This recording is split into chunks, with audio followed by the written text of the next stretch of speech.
Thank you very much for the introduction. And I thought, since you don't really know me and just have seen a regular CV, maybe I should say a couple of things that you might be able to understand my talk better.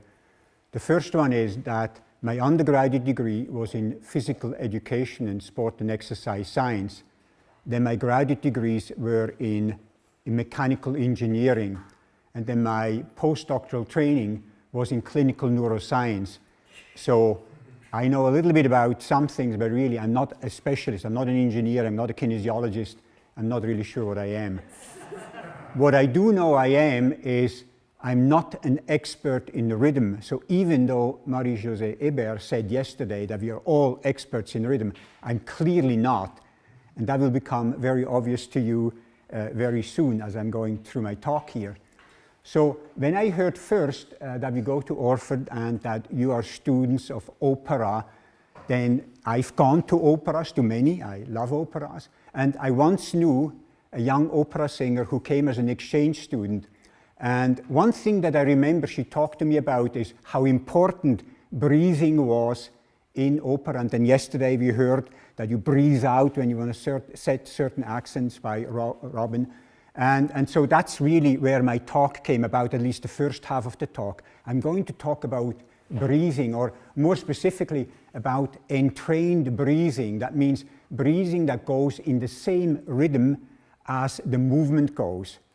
And I did not really know much about that before I started, and so some really interesting things came about. But before I go there, I just want to give you a 2-second glimpse of the work that I normally do. So I work on protein-protein interactions, and at the very bottom there you see a sarcomere with actin and myosin filaments that you will remember from biology 30 in high school, and they interact. And when they interact, they produce muscle contraction. But the fascinating thing is that when this was proposed, how this interaction works, by Andrew Huxley in 1957, he had this mechanical model. And the way the M and the A combine on that particular slide to produce contraction is driven by stochasticity. It's a random effect. It's a thermal agitation, or also known as Brownian motion. Some of you again from biology might remember that Brownian motion was discovered by this Robert Brown, who looked at a microscope and pollen under a microscope that were floating on a water surface, and he observed that these pollens were moving in a random pattern. And at the time, there in, I guess, 1827, he thought he had discovered the origin of life, the movement of life, what drives movement and everything. And then Albert Einstein became famous because he put a mathematical concept behind Brownian motion in one of his 4 famous papers in 1905, where he didn't really talk about Brownian motion, but he developed a probability mechanics, yes, on how these particles that undergo Brownian motion move, and that doesn't really make any sense to anybody. So I thought I'm showing a little video here. So imagine this is the blue thing is my protein that I want to be at a certain place, and the red things are atoms where Einstein thought, matter is made up of atoms that swirl around and they interact with other things, and some microscopically visible things will be thrown around, in this particular matter. And so you never really know in the next millisecond where the blue point is, but you can probabilistically say with what percentage value it might be at a certain point. And the point that I want to make here is that actin and myosin, and what we discovered for muscle contraction, what we got a little bit a reputation for is Titan, how these molecules interact is that random process. Nevertheless, we all know, or I should say, nevertheless, we can model this as well. And so here, the red is supposed to be one protein, and then in blue comes another protein, and then you see the interactions of this.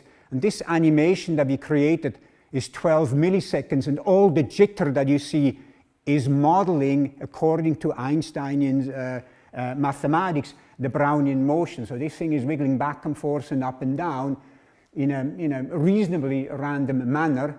and you never really know exactly where it's going to be or where it's going to interact, and that's how your proteins interact on the muscular level. Nevertheless, of course, we do know that our muscles, the heart and our muscles, I can move them very smoothly. My heart is beating in a fairly regular pattern and in a synchronized manner. And so you go, how can that be that you have this stochastic protein-protein interaction that then allows you to control movements in this perfect way, or almost perfect way, that we can control it. And that can also be explained mathematically, which I'm not going to do, so don't worry about that. So, so movement that is created by skeletal muscle or by the heart is often rhythmic in nature, and it causes other rhythms to be associated with it. So we talked about rhythms yesterday. Breathing is one of them, the heart rate is another one, digestive systems rhythms are another one, circadian rhythms as well. Circadian rhythms are influenced by movement and by exercise, but as I mentioned at the beginning, I will be spending the first part of my talk on breathing, and as I said, entrained breathing, breathing that goes in rhythm with how I move. And when I was doing that, I came up with this classification that I've never seen before. This is my invention. I'm not really sure if it's valid or not, but I found that when I looked into this, there's a mechanically forced breathing, an entrained breathing. You can't help it. You have to do it that way. And then there is an effort-dependent breathing, one where people seem to be breathing in when they exert an effort and they relax when they don't have an effort in a cyclic movement. And then the last one is what I call an efficiency-dependent breathing, where the entrained breathing actually seems to increase the performance or the efficiency of the movement. And again, that doesn't mean anything to you. So I'm going to give an example. Mechanically induced breathing. Horses do that, and all galloping animals. When a horse gallops, it will be breathing once per stride cycle. And the reason why it does that, and why I call it mechanically enforced, is because when the horse's hind limb come forward in part of the step cycle, the intestines and the diaphragm is pushed forward as well and pushes onto the lungs, and it physically moves the air out. And when the hind limbs go back and the forelimbs go forward, the chest expands and the animal breathes in. And if you could tell a horse to breathe differently, I don't think it would be possible, because it's so mechanically coupled to the thing. So again, here the hind limbs come now forward, the intestines come forward from the lower part of the stomach, and the diaphragm comes forward, it compresses the lungs, it forces the air out, the horse is breathing out, and now as the legs go apart, the chest cavity expands, the horse breathes in. Enforced, mechanically enforced rhythmic breathing, exactly as a step cycle. This is rowing that you might know, and some of you might be rowers, and when you row hard, it's interesting to observe that rowers also breathe in synchrony and in rhythm with the rowing cycle. And I call this effort-dependent rowing, and I'll tell you in a second why. But watch the video and imagine you're a rower, and imagine how you would be breathing if you were doing that. Exactly.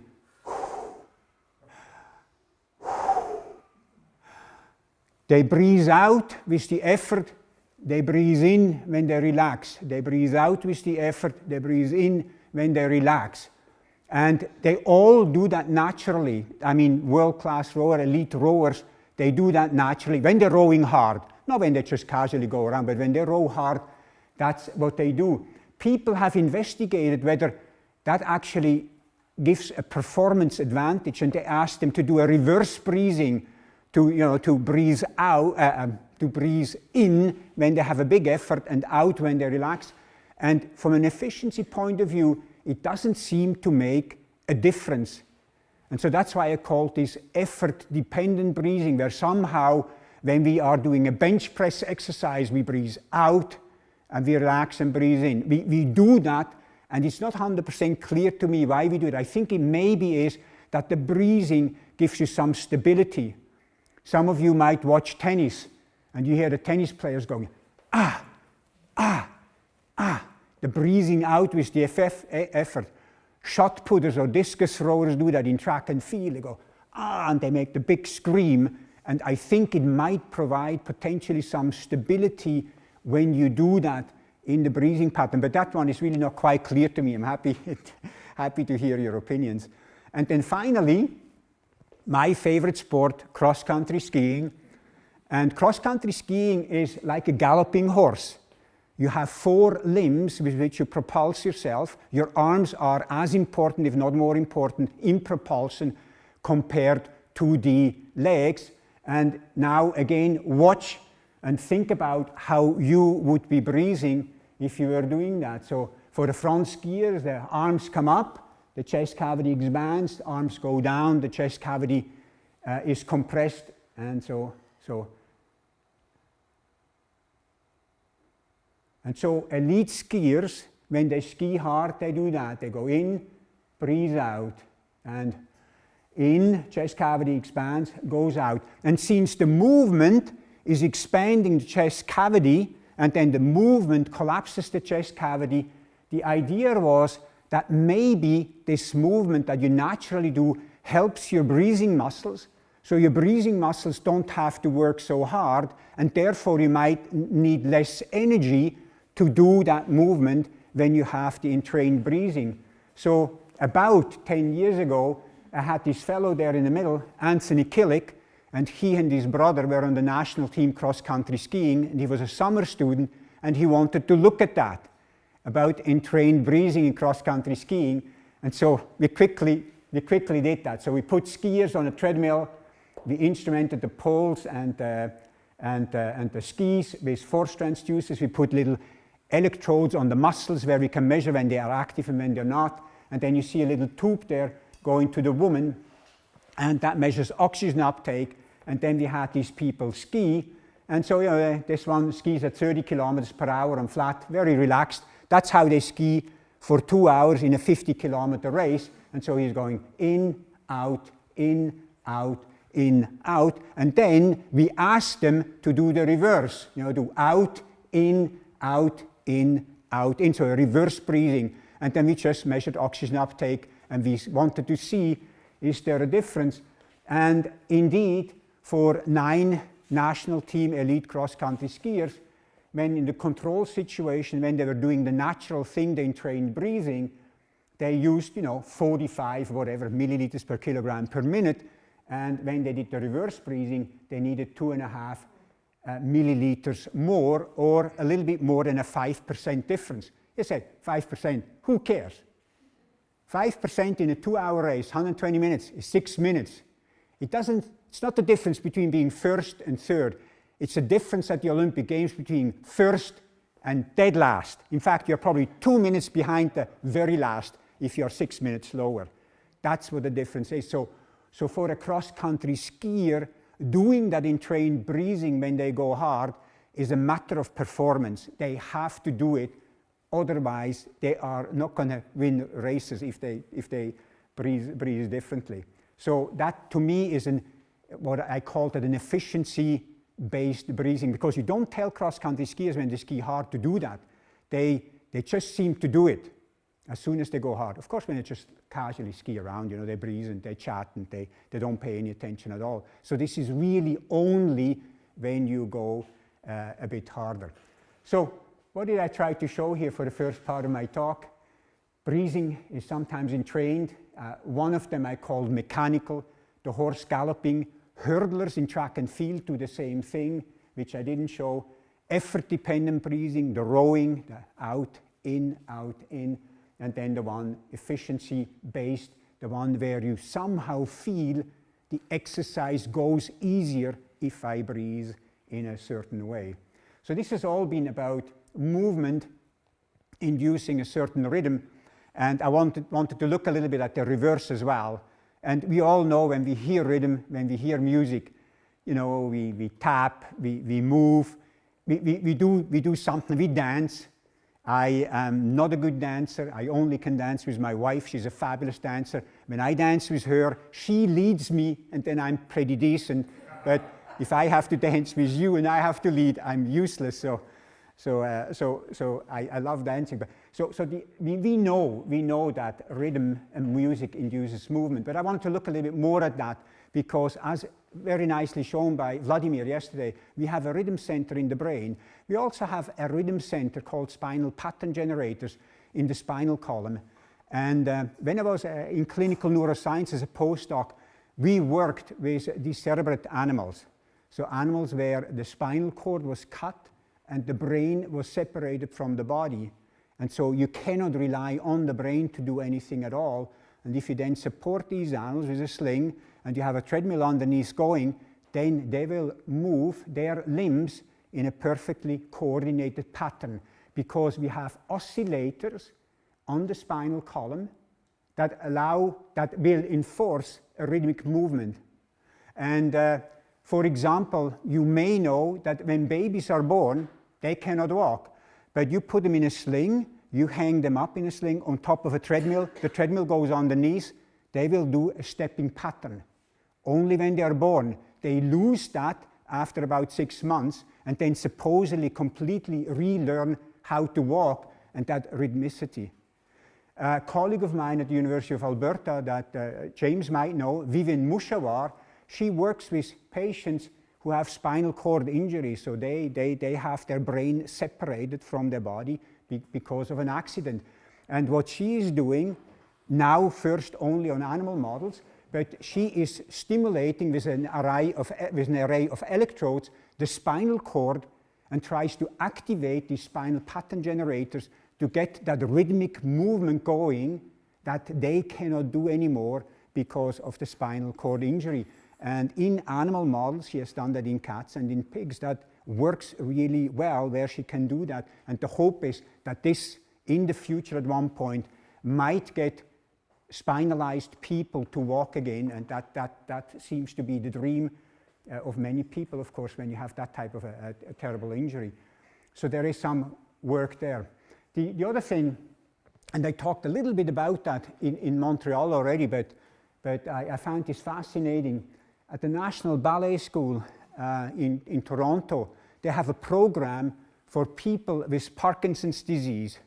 And the idea is that rhythm and music gives something to the brain that allows these people to work and walk and move in a rhythmic fashion that otherwise they don't seem to be able to do. I just show you a couple of clips and be relatively quiet about it, and then we can talk a bit more about this. So this is one of the patients.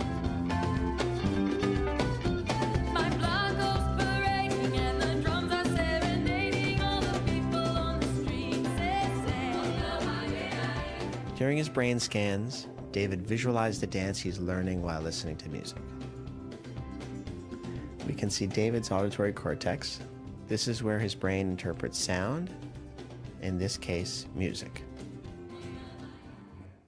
So Parkinson's disease, trouble with moving, but of course can hear, and there's an auditory cortex, and of course can hear that. But the interesting thing is that that also then relates to the motor cortex. And so I'm going to show just another very short clip here.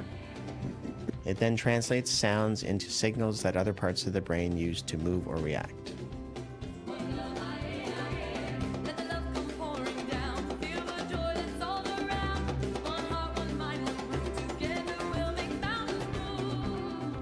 David's motor areas link the music to his visualization of the dance. The activity in this area increased as he became more familiar with the choreography. So the thing here is, of course, when you get a brain scan, you cannot move, you cannot dance. Your brain has to be nice and steady. And so instead of moving in the scanner, what David is doing, what these patients are doing, they hear the music and they imagine what they will do. So they lay perfectly still and they imagine, and then they can see what areas light up, and the activity center, the motor cortex, then will light up despite the fact that you don't really move, you only think about the movement. And here a last little segment. For people with Parkinson's, the internal beat in their brain is desynchronized. So the music helps them recover some of the desynchrony their motor system needs. When they're moving to the music, they even sometimes forget they have Parkinson's. What fascinates me about this, and of course I'm not a brain person, Vladimir will give you the perfect explanation for this, but what fascinates me about this, you know, you hear the music, your brain is still your brain. It's not all of a sudden healed. So there seem to be structures there that allow you to work in a rhythm and move in a rhythm, and somehow when that rhythm, the music, the tapping is not there, then that doesn't seem to be there. You know, the brain structure doesn't change, you know, nothing really goes, but for some reason we are able, or music or harmony or synchrony is able to activate something in your brain that then overcomes what the disease might have disrupted. And just a more simple example is this one here, where this person has Parkinson's disease and walks and tries to turn around here. And then in Parkinson's disease, I guess you get this, what they call the freezing pattern, where people, you can see, he doesn't know what to do. He cannot do what he wants to do. It is just completely frozen in place. And the problem with that is that people with Parkinson's disease then often fall. When elderly people fall, they break their hip. When you break your hip, that's usually a bad outcome, and mortality risk is dramatically increased. And now, just with a very simple metronome, that seems to be sometimes, you know, I'm sure they show a best example here, but sometimes that seems to help and overcome some of these inhibitions that seem to be there in the brain.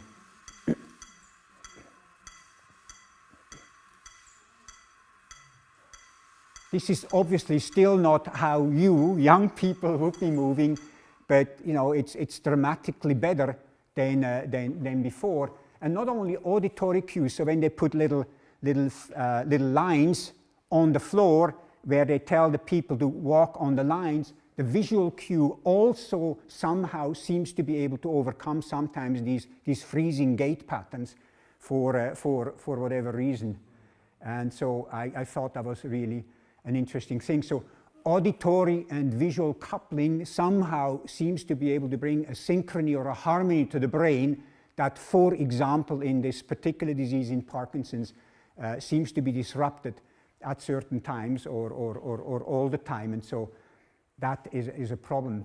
So how does that potentially work? You know, I was a little bit curious about that. And last time in Montreal, when we were together, there were about 80 people in the room, a little bit more than here.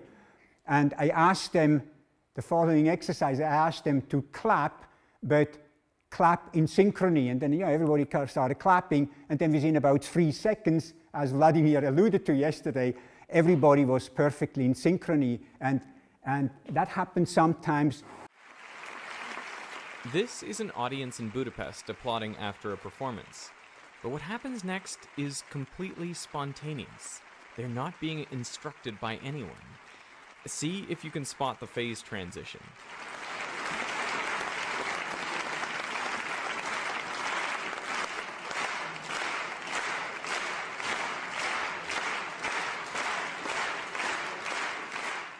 Why do people do that, or why does that sometimes happen?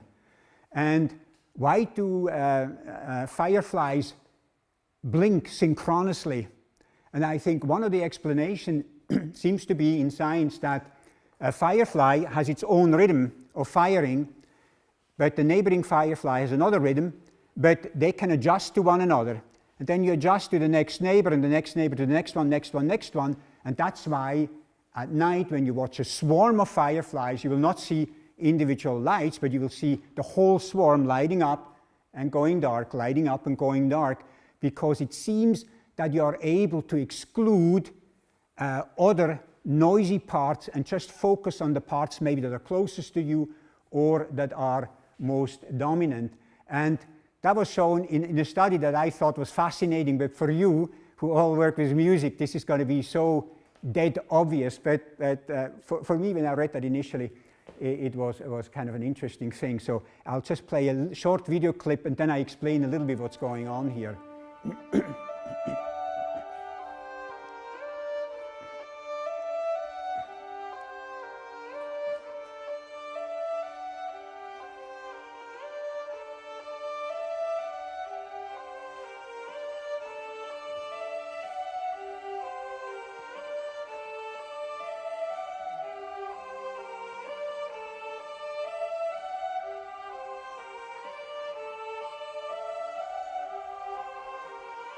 So they had 16 professional violin players playing this little phrase that you heard. And now they did something. They didn't allow them, they wore headphones, they were isolated. They didn't hear what they are playing, but they could hear what one other person or multiple other people would be playing. But then they delayed, because all the music went first to a computer and then was played back to the people. Then they delayed the one person relative to the other. And the only instruction was, keep in synchrony with that particular person. And here, not a big problem if you hear one person. So the one on the left gets computerized delayed, and the one on the right follows. And it gets slower because the computer delays the first one and the second one follows. I mean, no big deal. Even I, as a non-musician, can believe that I could do that, if I was able to play an instrument. But then they did the nasty thing. And the nasty thing was that they hooked a player up, and all the players, but they delayed them differently. They delayed them in such a way that you could be in synchrony with some, but not with all of them.